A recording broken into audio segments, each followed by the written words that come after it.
المهندس احمد عدلي عمل بودكاست مؤخرا ردا على اللي جاب فيديو مستر بيست عن الاهرامات، وانا بعتبر الحلقه دي حلقه للتاريخ. والمهندس احمد من اكتر الناس اللي بتتكلم عن التكنولوجيا المفقوده في الحضاره المصريه القديمه، وان المصريين القدماء كان عندهم تكنولوجيا وعلوم احنا لسه لم نكتشفها الى الان. طب ليه معظم الروايات الرسميه مش بتوضح لنا الكلام ده، او بمعنى اصح بتحاول تنفي بشكل او باخر وجود علوم متقدمه وتكنولوجيا عند المصريين القدماء؟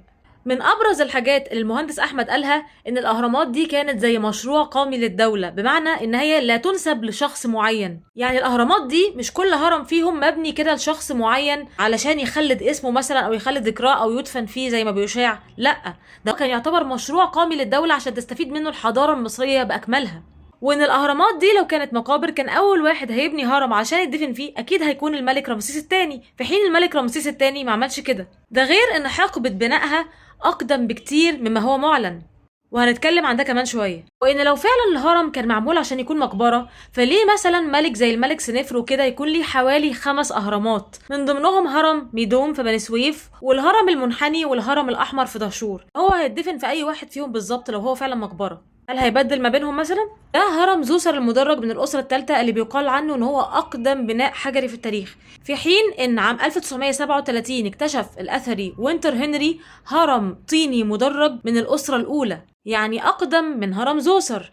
طب وفكرة التدرج دي أصلا موجودة في عقيدة المصري القديم، وهي التدرج والصعود إلى السماء، اللي هي عقيدة سيدنا إدريس عليه السلام ورفعناه مكانا عليا. طب إيه اللي خلى المصري القديم بعد ما كان بيتجه للسماء إن هو بقى يتخذ الأهرامات كمقابر أو مدافن ليه ويدفنهم تحت الأرض؟ جميع الأهرامات المنسوبة للملك سنفرو لم يتم العثور على مومياء الملك سنفرو في أي هرم منها، وما تمش العثور على أي مومياء أصلية لأي ملك في اي هرم من الاهرامات اصلا. فمنين بقى بيتم الادعاء على انها مقابر؟ والمهندس احمد قال جمله مهمه جدا: لو كانت الاهرامات مقابر فكانت هتكون افشل مشروع دفن في التاريخ. ليه؟ لان الهرم ده لو هو كان مقبره فهو المفروض كان يتم الحفاظ فيه على كنوز ومقتنيات الملك ومومياء الملك. يعني الهرم بيكون واضح للعيان، كل الناس شايفه وعارفه ان ده هرم في جثمان الملك وفي كنوزه، هيكون عرضة طبعا للسرقة والنبش. اللي ياخد باله بقى من طريقة بناء الأهرامات هيلاحظ إن الأهرامات مش على استقامة واحدة. المصريين القدماء لما جم يبنوا الأهرامات ما عملوش ال3 أهرامات كده على خط مستقيم واحد، بل كان في انحراف ما بين الهرمين الأكبر والأوسط مع الهرم الأصغر. طب ليه؟ طب هل المصريين القدماء ما كانش عندهم الاستطاعة إن هم يبنوا ال3 أهرامات على خط استقامة واحد؟ اكيد لا طبعا، لكن اكيد في سبب تاني. روبرت بوفال اللي هو البلجيكي الباحث في الحضاره المصريه القديمه، عن طريق برديه موجوده في المتحف المصري، ربط ما بين طريقه بناء الاهرامات مع نسق حزام اوريون في السماء، لان في نسق حزام اوريون برضو في نفس انحراف، وهو بالظبط متطابق مع نسق بناء الاهرامات. طب التطابق ما بين الاهرامات وما بين نسق حزام اوريون ده كان في سنه كام تقريبا؟ وكأنه حدث فلكي، والمصريين القدماء حبوا ان هم يوثقوه عن طريق ان هم يجسدوه على الارض. المصريين القدماء كانوا على اتصال تام بالسماء. لما استخدم روبرت بوفال برنامج فلكي علشان يحدد بقى امتى حصل التطابق ده ما بين الاهرامات وما بين حزام اوريون، اول حاجه جرب المده اللي هم محددينها رسميا اللي هي 2500 قبل الميلاد، اللي هي عند 4000 عام يعني، ما لقاش في اي تطابق ولقى الانحراف شديد. فضل يرجع بالزمن، يرجع لحد ما لقى ان التطابق حصل عند 10500 عام قبل الميلاد، يعني من حوالي 12000 عام. كذلك ابو الهول حصل التطابق ما بين ابو الهول وما بين كوكبة الاسد في السماء برضو عند 10500 عام قبل الميلاد، يعني اكتر من 12000 عام. طب هل الحدث ده كان بيحصل مثلا كل 12000 عام والمصريين القدماء حبوا ان هم يوثقوه؟ لان احنا عارفين كويس جدا ان الحضاره المصريه القديمه عمرها يعني ازيد من 30000 عام، ما يقارب من 40000 عام، وان عصر ما قبل الاسرات كان عصر اكثر تقدما من عصر الاسرات، وان عصر الاسرات نفسه ده بكل ما فيه من ازدهار وعلوم كان هو الحقبه المتاخره من الحضاره المصريه القديمه. ومن المفارقات بقى ان ابو الهول كان اسمه في الدوله القديمه روتي اللي هو المزدوج او التوأم. طب هل ابو الهول هيكون في الحاله دي له في الوقت نفسه؟ روبرت بوفال درس متون الاهرام، راقب وضعيه النجوم، ولقى ان نجوم حزام اوريون على انحراف في النجم الثالث زي انحراف في الهرم الاصغر في الاهرامات ال3 بالظبط. وهو ده اللي عمل الربط ما بين ارتباط طريقه او نسق بناء الاهرامات مع نسق حزام اوريون الفلكي، وكأن الاهرامات مرايه للسماء. وان المتون ذكرت التحاق الملك بنجوم الجبار، وان اوزير كان ساكن فوق، وان الملك بيصعد له. ودي نقطة مهمة جدا في الربط ما بين أزير وسيدنا إدريس عليه السلام، اللي ربنا سبحانه وتعالى قال عنه: واذكر في الكتاب إدريس إنه كان صديقا نبيا ورفعناه مكانا عليا. يعني هي النظرية دي أصلا متسجلة عندنا في الحضارة المصرية القديمة، يعني الكلام ده مش مجرد كلام عشوائي أو افتراضات. وجود متون الأهرام في حد ذاتها، أو اللي هي بيقال عنها إنها نصوص جنائزية، لا تعني إن الأهرامات كانت مقابر على الإطلاق. عندنا نصوص جنائزية في حوالي 11 هرم، من ضمنها هرم أناس اللي هو يعتبر أشهر متون الأهرام. من ضمن المتون دي هي أثبتت كذا حاجة. أولا أثبتت توحيد المصريين القدماء، لأن هي ذاكرة توحيد المصريين القدماء للإله. ثانيا هي ذاكرة إن الجسد للأرض والروح للسماء. طب هو لو الجسد للأرض هيدفنوا نفسهم في أهرامات إزاي؟ وخصوصا إن هو لم يتم اكتشاف مومياء أصلية واحدة لأي ملك في أي هرم تم اكتشافه. تاني حاجة، وجود مصاطب في منطقة الأهرامات لا يعني أبدا استخدام الأهرامات دي كمقابر. بالفعل قد تكون المصاطب دي استخدمت كمقابر، لكن في فترات لاحقة وبعيدة جدا عن حقبة بناء الأهرامات. فمش معنى ان احنا لقينا مصاطب في منطقة الجيزة عند الهضبة ان الأهرامات دي كانت مقابر أبدا. طب لما الأهرامات وأبو الهول مبنيين من أكتر من 10,000 عام قبل الميلاد، طب مين بقى اللي كان عايش في الفترة دي؟ هل في آثار بتدل على الفترة دي؟ بالفعل بردية تورين المسروقة موجودة في متحف تورين في إيطاليا. امال هم سارقينها ليه؟ تكشف العمر الحقيقي للحضارة المصرية القديمة، وإن هي ما تقارب من 40,000 عام. وذكرى حاجة مهمة جدا، فاكرة حقبة شميس وحور أو أتباع حور اللي هم حكموا مصر 13,420 عام من عصور ما قبل الأسرات، واللي هم بيتم تسميتهم بالخطأ الملوك الآلهة. لما المهندس أحمد ترجم النص الأصلي للبردية وما اعتمدش على الترجمة الغربية، لقى إن هم في حقبة كاملة شايلينها من البردية. تخيلوا، فهم خلوا الحقبة اللي أطلقوا عليها بالزيف الملوك الآلهة خلوهم كأنهم ملوك وهميين أو أساطير. وطبعا ده وفقا لترجمة شامبليون المزيف اللي عمل كلمة نتر خلاها إله، في حين إن كلمة نتر لا تعني إله أصلا، بل تعني المنتسب إلى الإله أو من صفات الإله. وكلمة نتر هي اللي جاء منها بعد كده كلمة نيتشر اللي هي الطبيعة. فكلمة نتر بترمز إلى صفات الإله لكنها لم تكن آلهة تعبد. فضيعوا حقبة كاملة من الحضارة المصرية القديمة بسبب سوء الترجمة. علشان كده بنقول لازم يتم إعادة ترجمة جميع النصوص وفقا لمعتقدنا احنا، وفقا لمعرفتنا الحقيقية بالكتابة الهيروغليفية، مش وفقا للترجمة الغربية أبدا. كمان حجر باليرمو مثبت عليه 120 ملك من عصر ما قبل الأسرات وحكموا بالتاجين. فتخيلوا بقى 120 ملك، يعني الحقبة دي كانت قد ايه؟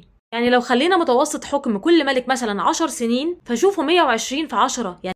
طب هيجي حد يقول ان في لوحة او جدارية بترجع لعصر الاسرة ال 12 موجودة في مقبرة جحوتي حتب، تقول ان المصريين القدماء قاموا بنقل تمثال كبير جدا وزنه 60 طن، وكانوا بينقلوه وماشيين بيه كده ورابطينه بالشكل زي اللي في الصورة كده. وبيستدلوا باللوحة دي على ان المصريين القدماء كانوا بيرفعوا الاحجار او بينقلوا الاحجار بتاعت الاهرامات بنفس الطريقة اللي موجودة في اللوحة. اولا اللوحه بتتكلم عن ان 172 عامل من المصريين القدماء قاموا بنقل تمثال وزنه 60 طن على ارض مستويه. لو جينا نقسم الوزن ده على عدد العمال الموجودين، معنى كده ان كل 3 عمال هيشيلوا حوالي طن. طب هل ده يعقل؟ فالعدد اللي موجود في الصورة هنا ده عدد تعبيري أو رمزي للعدد الحقيقي، يعني معنى كده إن كان أكتر من كده بكتير كانوا بيقوموا بنقل التمثال ده. تاني حاجة وده الأهم، إن التمثال كان بيتم نقله على أرض مستوية، يعني ما كانش على مستوى مرتفع كده زي اللي كان عليه الأهرامات. يعني الهرم الأكبر ارتفاعه حوالي 147 متر، فلو هم قدروا ساعتها إن هم ينقلوا التمثال على أرض مستوية بالطريقة دي، فده غير ممكن نهائيا، لا عقلانيا ولا منطقيا حتى إن هم ينقلوه على ارتفاعات عالية. فمن غير المنطقي ان هم يدعوا ان تم نقل احجار الاهرامات اللي بيوصل بعضها ل 70 طن اللي موجوده في غرفه الملك او غرفه الملكه، انه يتم نقلها على رمب بارتفاع عالي بالشكل ده ويتم صعود الاحجار، وجود الكميه الهائله دي من العمال على الرمب، خصوصا ان التحرك هيكون على ارض مرتفعه مش على ارض مستويه.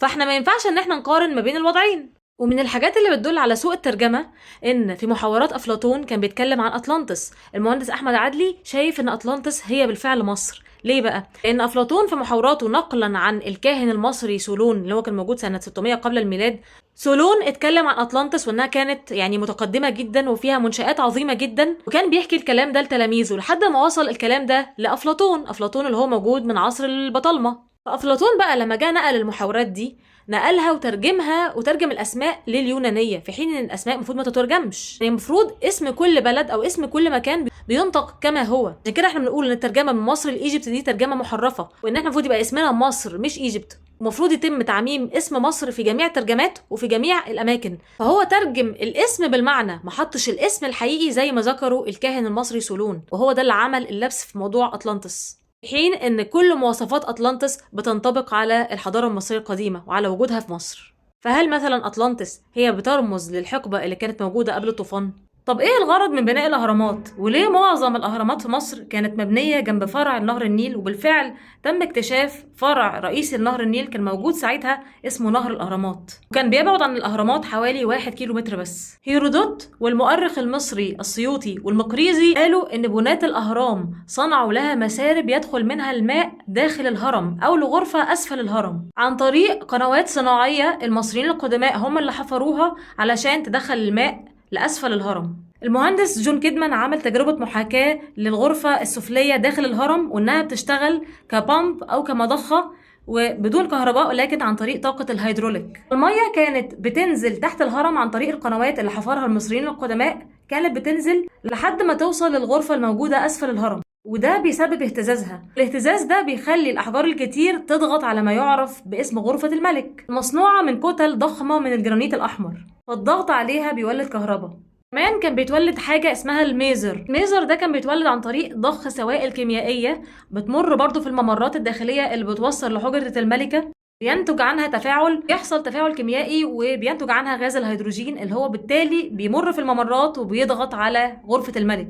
فمع الاهتزازات اللي بتحصل في غرفة الملك والضغط الواقع عليها بيتولد الميزر بيؤدي لصعود موجات مايكروويفز بتخرج من الهرم تصطدم بالايونوسفير اللي هو طبق الدنيا من الغلاف الجوي عشان تعمل محيط صحي لمنطقة الأهرامات وما حولها. الكسوة البيضاء اللي كانت موجودة على الأهرامات قبل كده، اللي هي لسه بقاياها موجودة لحد دلوقتي، كانت بتعمل كعازل للأهرامات عن المحيط الخارجي. الملاحظ إن الأهرامات فيها ممرات ضيقة، الهرم الأكبر فيه ممر بطول 106 متر، الممر ده محفور في الأرض بدون انحرافات في مكان مفيهوش تهوية ومظلم كمان.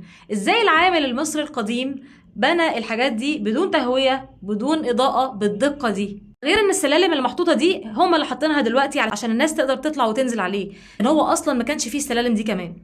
نفس الكلام سراديب معبد دندره اللي هي موجوده في اماكن مظلمه جدا وحتى ما فيهاش سلالم، هم برضو اللي حاطين لها سلالم عشان الناس تطلعها. فالموضوع فعلا غريب ويثير التساؤل، يعني مكان مظلم غير جيد التهويه والحاجات معموله فيه بالدقه المتناهيه دي. ده صورة سرداب أنا نفسي كنت مصوراه وبنطلع له بسلالم، هو أصلا السرداب ما كانش له سلالم أو مطلع، والسرداب يعني معمول بحيث إن الواحد كمان يخش زحفا على بطنه، ما ينفعش حتى إن أنت تخش وأنت على ركبتك. فالموضوع فعلا غريب.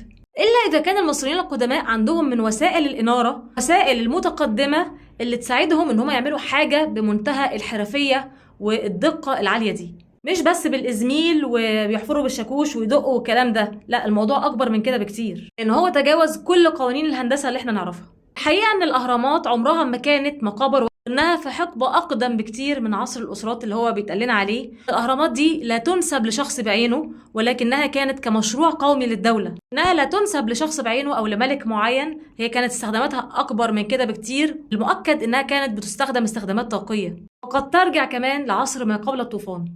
الفكرة بقى ان حقبة بناء الاهرام كانت حقبة ما بيدونوش فيها النقوش على الحجارة زي عصر الاسرات كده، وكانت لهم شفرة معينة في تدوين العلوم دي، لان هم كانوا اكيد من الذكاء بان هم يشفروا العلوم دي علشان ما تتسرقش او تكون في ايد من يسيء استخدامها. وده لا ينفي ابدا عدم وجود الكتابة في عصر ما قبل الاسرات، وده لان اللي وصل للتقدم الهندسي ده استحالة ما يكونش بيعرف يكتب اكيد.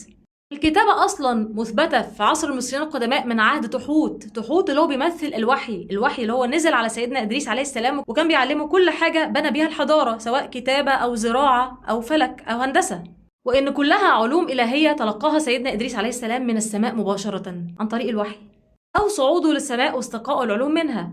ربنا سبحانه وتعالى قال عن سيدنا إدريس: واذكر في الكتاب إدريس إنه كان صديقا نبيا ورفعناه مكانا عليا. وبنتهز الفرصة بقى وبطالب ان يتم عمل حملة قومية او حملة رسمية من الدولة لاسترجاع معروضاتنا المسروقة بره، اللي هي رأس نفرتيتي وحجر رشيد والزودياك، خصوصا قبل افتتاح المتحف المصري الكبير. لازم الحاجات دي احنا احق بيها وتعرض عندنا هنا في بلدنا، لان هي دي منشأها ودي حضارتنا احنا، مش حضارة حد تاني. وبالفعل المتحف المصري الكبير هيكون هو خير ممثل ومشرف لعرض هذه الآثار فيه. تاريخنا وآثارنا احنا أحق بيه، احنا أحق وأقدر ناس ان احنا نتكلم عن تاريخنا، بس تاريخنا الحقيقي مش المزيف، وان احنا نعيد صياغة وترجمة النصوص اللي تم ترجمتها من الغرب بالتزييف.